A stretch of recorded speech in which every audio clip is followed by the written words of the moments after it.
everyone, today we're diving into a fascinating but often misunderstood part of World War II history, and that is the clothing of the French Resistance.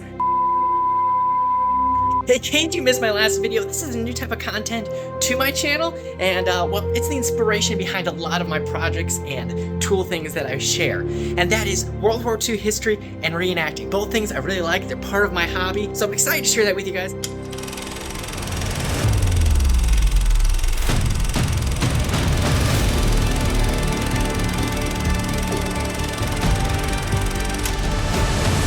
This isn't your typical textbook story. It's about resourcefulness, survival, and how people adapted their wardrobes under extraordinary circumstances. It's about how fashion became an act of rebellion, identity, and resilience. One key point, much of the French Resistance, what they wore was clothing that they already had before the occupation began.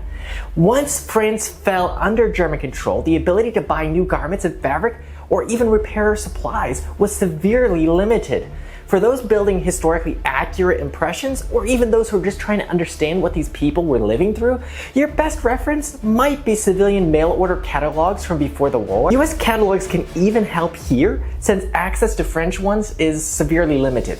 The styles often overlap due to Paris's pre-war global fashion influence. Probably the number one resource would be period photos, if you can find those, or vintage film reels. Those are two of probably my number one resources. So another interesting delineation that's important to make here is that there would be differences also based on regions within France. One of the biggest ones you might notice would be between the city and rural areas. So that's kind of an interesting thing to consider, and especially if you're putting together an outfit to look like you're in the French Resistance. When the Germans occupied France, clothing and textiles became extremely scarce. Rationing meant people couldn't just buy a new coat or a dress when something wore out. Instead, they had to mend, alter, and repurpose what they already had. Clothing coupons were introduced, but the limits were brutal. People had to get creative. Fabrics from curtains, parachutes, or even flour sacks was reused to make new garments. Many fashion houses were closed and manufacturing was limited. Meanwhile, in the US, while rationing existed, Americans had far greater access to new clothing and materials than what was going on with their counterparts in France during this time. Soldiers in the US were issued standardized uniforms, and civilians' workwear was even more available than in France. This contrast matters because it highlights how much more informational life was in occupied France than what was experienced here in the US. So here's a striking fact that until 2013, it was technically illegal for women in France to wear trousers without police approval. While rarely enforced and amended over the years, the decree was only officially nullified in 2013, which seems totally crazy to me. So when French women during World War II began to wear men's trousers, they weren't just adapting for practicality. They were quietly and sometimes loudly rebelling. So these pants offered freedom of movement and durability, especially for those engaged in sabotage or courier missions. Wearing pants made sense. And they didn't just wear any trousers. They wore men's trousers, since feminine styles for pants were rare and inaccessible during the occupation. Trousers were not common in everyday French women's fashion, especially in the cities.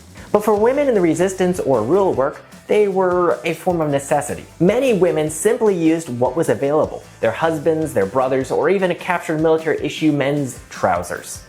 Upcycling was a survival skill. It was a necessity.